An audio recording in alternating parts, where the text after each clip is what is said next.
Hi, let me do a quick introduction. My name is Jared. I am the lead designer for the battle card game called Aquarium Academy. If you're not familiar with it, it's a single set card game experience, not unlike traditional trading card games that you can get at the back there if you like to. Quick small plug. The whole mechanics of it is actually pretty simple. It's very anime trope based, and it delivers kind of that battle card game experience with only one box. The whole idea of it is that you have one box, you can actually play with 2 or 3 of your friends, and it's cheap and it's easy to bring around. Alright? So the game's been around for about 2 years plus, and we've had a very nice publisher who's taken the game all over the place. So we've had a little bit of history. But so what I'm going to share with you today in particular is from my experiences as a card game designer, and very specifically about something that I feel like if you go online, you will not be able to find much information on. And the whole idea is a concept called design equity. All right. Basically, the limitations of designing for a physical card game. Now, let me make this absolutely clear. If you're interested in games design and everything else, no matter what game you design, there's going to be limitations. From game to game, it's going to be different. Right? And design equity, as the way I phrase it, is not a perfect phrase. It's something that I've not been able to find a better way of phrasing it exactly. Alright? So please bear in mind as we go along, don't harbor too much on the word equity or the word design itself. The general idea is that this is a design concept that I'll be sharing with you guys, and this is something that you guys, I feel, if you're going to go into card game design, especially card game design, or sorry, games design that has that you're planning to do expansions for, that you're planning to go beyond one set, it's going to be something that is really interesting. Alright? So yeah, well, bear in mind, also, I'm going to make this a thing. Anywhere in between as I'm giving this sharing, right, if there's something you'd like me to elaborate on, just raise your hand. Alright?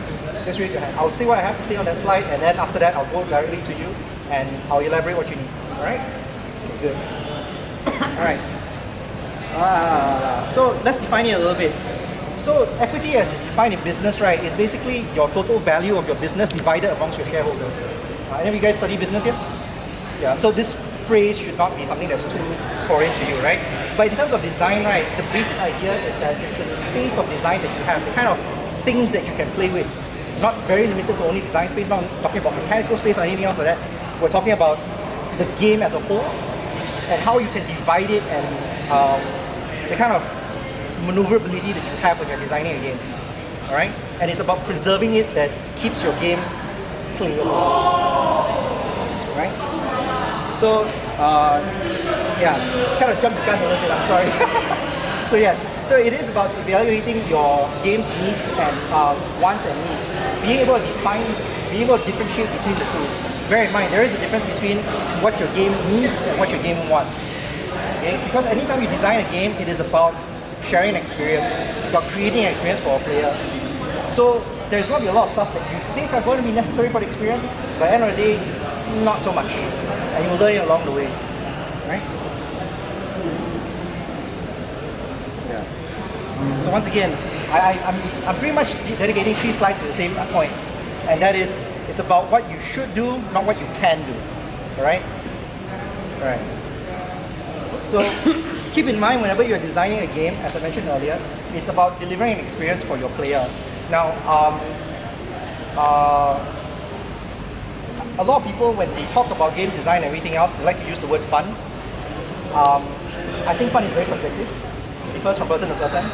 There are games out there that are not necessarily trying to deliver a pleasant experience. They are trying to sometimes evoke emotions. There are games that are intentionally meant to try and make you feel horror or excitement or impending doom for some reasons. Yes, there are some games like that. Especially games with tickers. If you've seen some of those. So yeah. So once you, when you're trying to design a game, it's very important for you to figure out the experience that you're trying to deliver for your player and the kind of players that they are going to be. Depending on the type of players, the phases a player goes through is usually quite standard. Phase 1, you need to learn the game. Phase 2, okay, you need to know the components of the game. In terms of card games, can you know what the cards do? Phase 3, can your players understand what's going on in the game, the board state of the game? If you've played Magic the Gathering, any of you guys play Magic the Gathering? No? No? You do? Alright. Long time ago. Any of you guys play any TCGs currently? Trading card game? What's the most complex board game you know? Sorry? Sorry? Chess and checkers. Chess is actually one very good example. Only because if you look at chess, right, have you tried exploring chess puzzles? I find them insane. Like, I can never solve a chess puzzle. And that's exactly one example of board states. That's exactly an example of state tree. Because if you don't understand, if you cannot digest this board state, right, you will not be able to make decisions and make decisions that matter, which goes into stage 4. Be able to understand your game well enough, right, to make decisions that matter, that are proper. Figure out whether you're winning, you're losing, how to move yourself towards a winning goal. Assuming that your goal is to win. Alright? So, how does this all tie in? At least when it comes to design equity, the idea is to treat your player's ability to read, comprehend, and manipulate your game's rules as an actual resource. Like how you play in a game. You know you have resource management games, right? Like how you have oh, I have 10 gold, I'm going to spend it on here, how you play it. So yeah, so how you distribute it is the same concept. Once again, this is why it's not limited to only design space. It's not only about what kind of cards you can design, but very specifically, when you are making a game, the experience that is there, how is it going to be like? Alright? Every aspect of your game takes up part of this resource. The available effort that a player can take out. Things like, for example, the math involved. Alright? The rules that are in place. The mechanics that are interacting with one another. So on and so forth. It gets more and more complex as you go along. In chess, right, your starting board state game is 16 pieces, 8 pawns, and you know the rest. I don't know anyone. Does anyone here not know chess? Seriously? No, alright, okay, good, we're safe. That was I would be very surprised if any of you guys raise your hands. Okay, so, but yeah, in chess you start with 16 pieces. As the number of pieces reduce, right, the board state technically cleans up, but the position of the pieces makes it more complex. So your thought processes change along as you play. I think everyone understands this is not too deep, right? So, in terms of design equity, in relation to chess in particular, chess's design equity, right, is already fixed. It doesn't escalate or drop with every game. The game is pretty much as it is. But when you look at games like card games in particular, or expandable games with expansions, design equity becomes extra important because it's something that you need to preserve. Whenever you add something new into the ecosystem of your game, it can get very complex very, very quickly. When you're designing a game, it's the other story. Because you're working from scratch, a lot of people tend to blow it up. Right? So once again, well, design space is about exploring and creating content. We all know this, especially when you're trying to design your own game. Design equity is about trying to limit your content, trying to understand what the boundaries are, and figuring out that, oh, my player will be only able to accept this, or this is comfortable for my player, this is what I should do. Alright? Just to basically kick the dead horse a bit, this is actually a card in a recent Magic the Gathering expansion called Unstable, if I'm not mistaken. If you're familiar with Magic the Gathering, they have this, it's usually a very serious game, but once every decade or so, they release a joke expansion where they just try out all sorts of weird abilities. Alright? So one of them is this. This is Uza, an Academy Headmaster. The card as it's printed, by the way, has no text. You see the card text ability down there? Underneath that? I'm sorry I have no laser pointer, but you can roughly get the idea, right? So as it's printed, right, it's empty. What they ask you to do instead, right, is to go onto the website. a website, and every time you use an ability, it randomly generates the ability that it's supposed to use. So some guy came up and said, okay, jump the gun again. Whoa, that went a bit too far. Okay, so some guy listed out everything that's there and made it out into 3 separate cards. And Is this okay? How okay is this for most players? But this is what I mean. This is something that you need to keep in mind when you're doing design. Not only about mechanics, and it's not about the kind of variety that you can put into a game, but should you put into your game. Alright? So yes. So, we reach the obligatory side where I start giving you suggestions. Now bear in mind, if you guys are design students, you should know that design, there's no such thing as hard and fast rules in design. Alright? There are only guidelines, and I can only provide you guidelines based on what I've experienced. Alright? So, guideline 1. Complexity is not a good game. A lot of new designers, especially card game designers, a lot of people, when they first get into card game design especially, they are all players who play very complex card games. Everyone likes combos. Everyone is almost a combo player when you first come out and design card games. Everyone likes the idea, you know, I do this, then poof, whoa, I win. Yeah. But the problem with that is that this means, right, your game is also very, very dynamic. And while it's very interesting for a beginner player, for an experienced player, it can be very overwhelming for a new player. And this is actually a problem. I say this coming from personal experience, because Avarium Academy, as it is published right now, has actually went through at least 3 major iterations. And I say major in the sense that we actually had to trim significant amount of mechanics because either we found out that they were unnecessary or overly complex. Right? Quick simple example was Avarium Academy is a game where we play as idols in a school. So you play as characters, and every character, as you know, they have different levels of charisma, right? So we try to create that kind of emotion and that kind of feeling by making every character have a different board size. Basically, if I'm more charismatic, I can have a larger board size than someone who is a loner. The result with that, right, is that anyone with a larger board size, right, has such a major advantage, right, it's actually overwhelming. That's one problem. Another problem is no one bothers to check their character's board size. So players tend to forget. There's only midway through the game, right, suddenly players go, oh wait, I need to check this. Then we realize after a while that when it matters, it doesn't really matter, or either it matters overwhelmingly, like streams, or no one bothers to check and it creates very odd experiences. The next thing we did, we removed this whole line of mechanics from all our idols. The game functions perfectly fine, and we realized that in fact, if anything, it's more comfortable. So it's one of those aspects that complexity and rules, mechanics and everything can actually be removed to make your game better. Less is actually sometimes very often better in this case. So yeah. Case in point, those who are familiar with Magic, I'm sorry, I'm using a lot of Magic references here because the events are more card game centric one. Alright, so but these are called the Power Nines of Magic. They are generally considered the 9 most powerful cards in Magic the Gathering. All of them are banned in major tournaments. Alright, so all of them do very, very simple things. There is power and gameplay in simplicity. Just because a card is simple and effect is simple doesn't make it useless.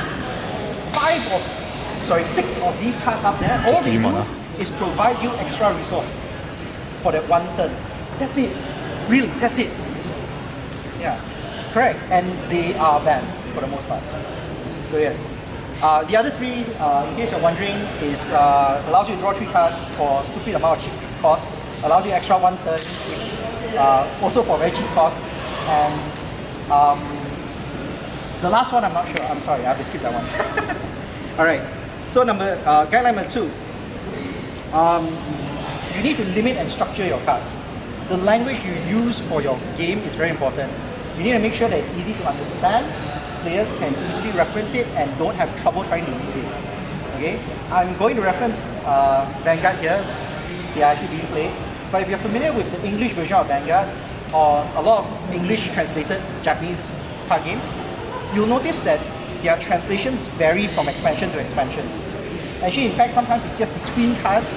You see the way they phrase the same abilities differently.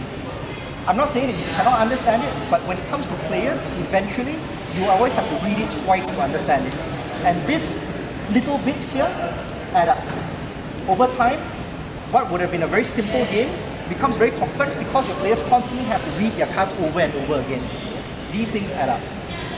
Okay, then next one, of course, you also have to check the length of your abilities. Are they overly wordy? There are shorter ways to word it. If there are none, and it cannot fit in the card, should you really put it in? It's something that you need to figure out. Because if you have to fit it in the card, you have two ones. Either one, do what Vanguard does. They don't care about text space. Eat up all the way, push it up all the way to the top until the characters only the hit you can see. Or two, you shrink the font size. But once you shrink the font size, right? Well, I mean, I'm just going to put it this way, unless you're an optician trying to make eye examination a game, right?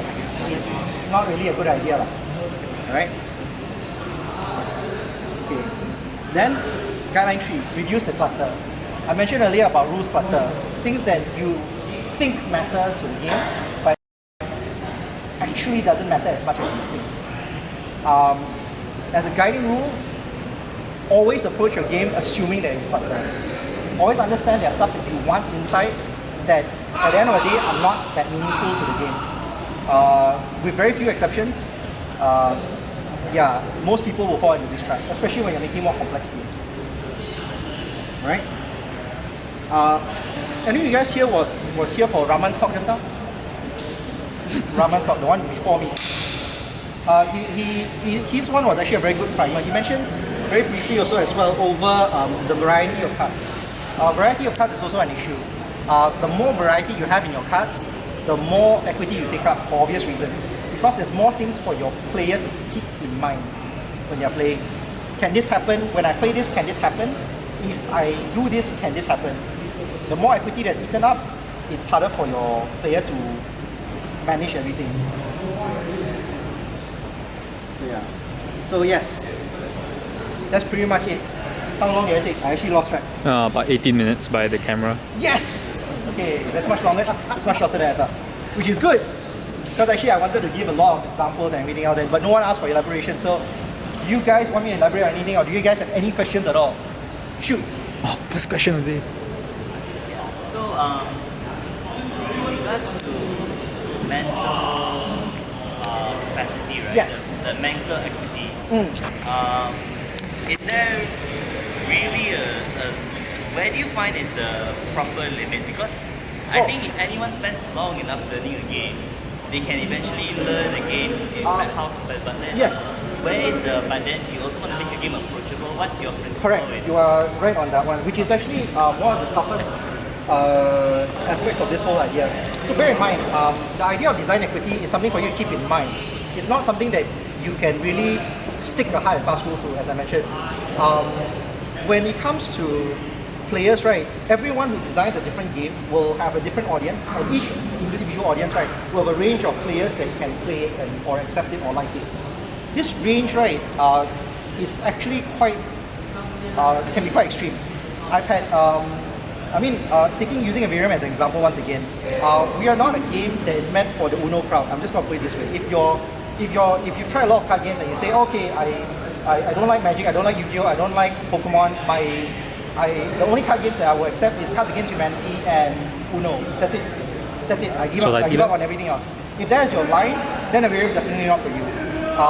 In those kind of cases, there's no way to really teach the game, right? When you're outside that range, right, there's no way to really teach the game in such a way that would gradually shift them in the context of your own game, very specifically within the context of your game.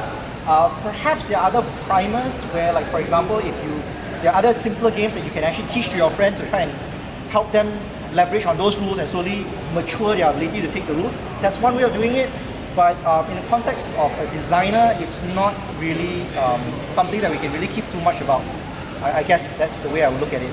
But that's a very good question. So, but to keep in mind, and this is where design equity really kicks in as well, you do have to keep in mind how your players are going to approach your game.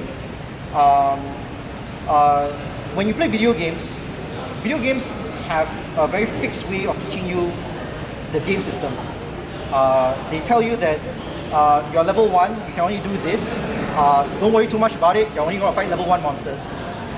Later, as you play along, they're going to push you to train and chain your abilities along the way. They're going to unlock new abilities along the way.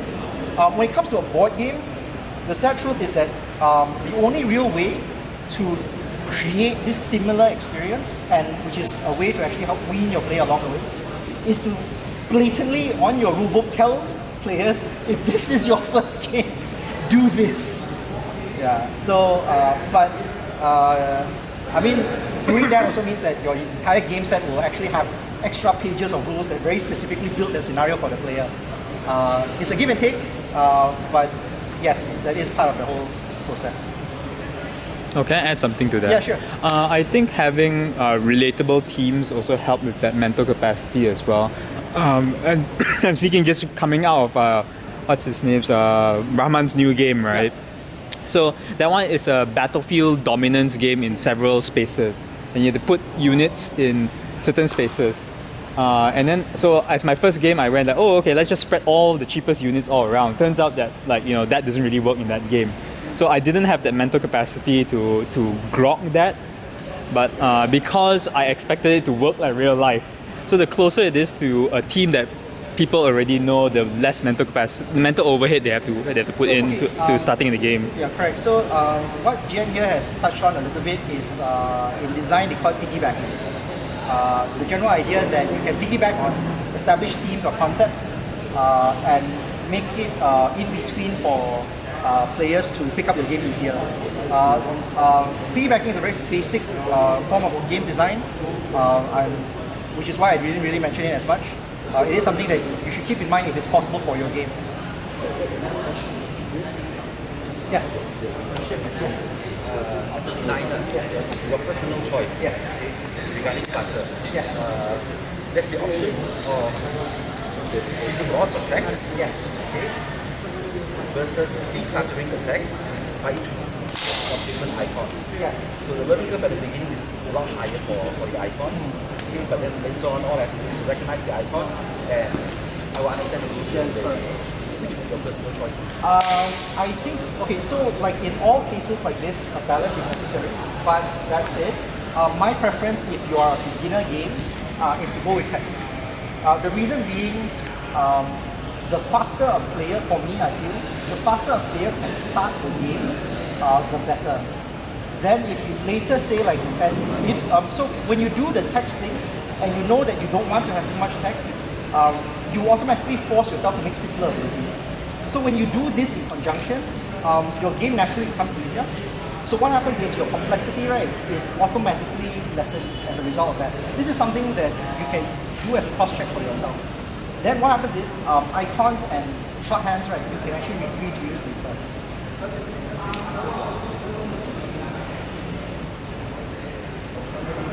Any other questions? No? One more. Yes. Sorry, yes, go ahead. It's fine. I have no idea. I did not design that game.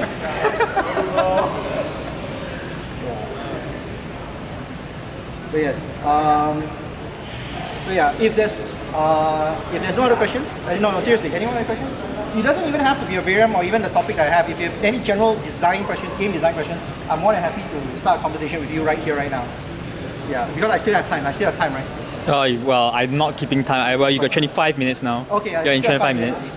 Yeah. You got, I guess, 5 more minutes. Not so much a question, but the answer. Something I did. The answer to the question earlier on, when you were explaining how video games were able to give tutorials. Yeah. So what I did in my one was on the box itself, on the cover of the box itself, there's a warning. Okay, if you need a tutorial, do not shuffle anything. And then okay. guide you through a simulated scenario where you learn every single thing step by step. Something you can do. Actually that's a possibility also as well, which is you can try and plan your production in such a way that sets your box in a very, very fixed way. But this is assuming that your manufacturing company is reliable in this respect, because one problem gone. But yeah. So yeah, so if there are no further questions, let me leave you with this. Understand that no matter what game you make or what game you build, the true death of any game is when nobody wants to play it. Okay? And no, it's not actually pulled from the anime, I just really like the visual. Okay? If you'd like to get to know Avarium Academy and the game itself, I'll be here the rest of the day. We're with Kaki Tabletop over there back there. If you'd like to just talk to me outside the context of this thing, please feel free to come and approach me as well. Generally, we're on Facebook. You need to look for us. It's Avarium. It's facebook.com/Avarium, the game. We have flyers with the link if you really want to. Otherwise, it's available at the bottom there. Look us up, like us, and yeah. Thank you guys very much for your time.